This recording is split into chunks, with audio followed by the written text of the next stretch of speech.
Como a temperatura define o sexo de alguns répteis? Todos os seres vivos têm, durante sua formação, a sua determinação sexual, que resulta no desenvolvimento de indivíduos com características que os permitem ser identificados como machos, fêmeas ou hermafroditas. Em muitos casos, a determinação do sexo é genética, determinada por homozigose ou heterozigose. No entanto, essa determinação também pode ser dependente da temperatura em certos animais, incluindo vários grupos de répteis. Os répteis exibem uma grande variedade em seus sistemas de determinação de sexo.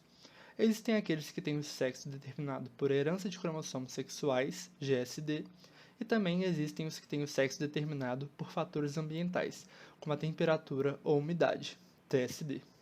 Algumas espécies apresentam, inclusive, ambos os sistemas GSD e TSD. Os organismos com TSD possuem um período chamado de período termosensitivo, que é quando a temperatura vai influenciar diretamente na determinação do sexo dos filhotes. Esse período ocorre durante a incubação dos ovos ou durante a gestação, e ele exibe 3 padrões de determinação sexual em relação à temperatura, sendo esses os padrões: fêmea-macho, fêmea-macho-fêmea e macho-fêmea. Esses padrões ocorrem pois esses animais têm uma faixa térmica bem definida, em muitos casos por uma pequena margem de apenas 2 a 3 graus Celsius. No caso do alligator americano, uma mudança de 30 para 33 graus Celsius é o suficiente para alterar o sexo dos filhotes chocados, de 100% fêmeas para 100% machos. Mas, como a temperatura influencia na determinação do sexo dos répteis?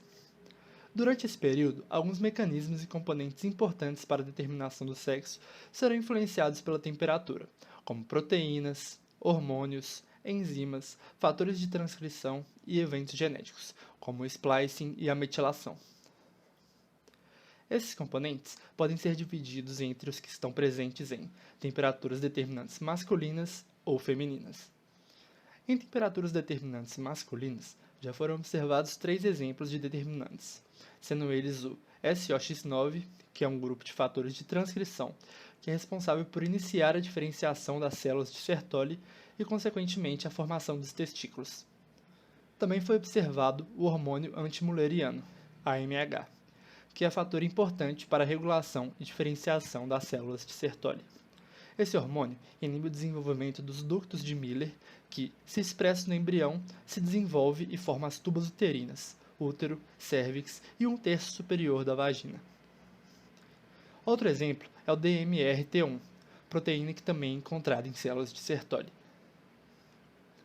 Agora, nas temperaturas determinantes femininas, exemplos observados foram a aromatase, que, no período termosensitivo, se encontra em alta concentração, pois é uma enzima responsável pela conversão final de andrógenos, hormônios masculinos, em estrógenos, hormônios femininos. Existe também o fator de transcrição FOXL2, que no embrião tem um papel no desenvolvimento de algumas funções do ovário. E a proteína RSPO1 também já foi observada nesse período, sendo que ela também faz parte do desenvolvimento feminino. Bom, nesse período termosensível, não só a expressão desses componentes foram observados como determinantes, mas também eventos genéticos, como o splicing alternativo e a metilação. Nessa tabela é mostrado que, em temperaturas determinantes masculinas, a proteína DMRT1 e o fator de transcrição SOX9, aqui ativa, realizam um splicing alternativo, que ajudam a determinar os sexos.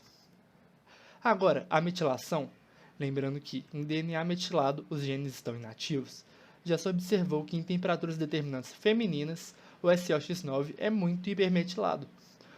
Portanto, tem suas funções de desenvolvimento masculino muito suprimidas. Já a aromatase foi encontrada hipermetilada, em temperaturas masculinas, suprimindo então suas funções de desenvolvimento femininas.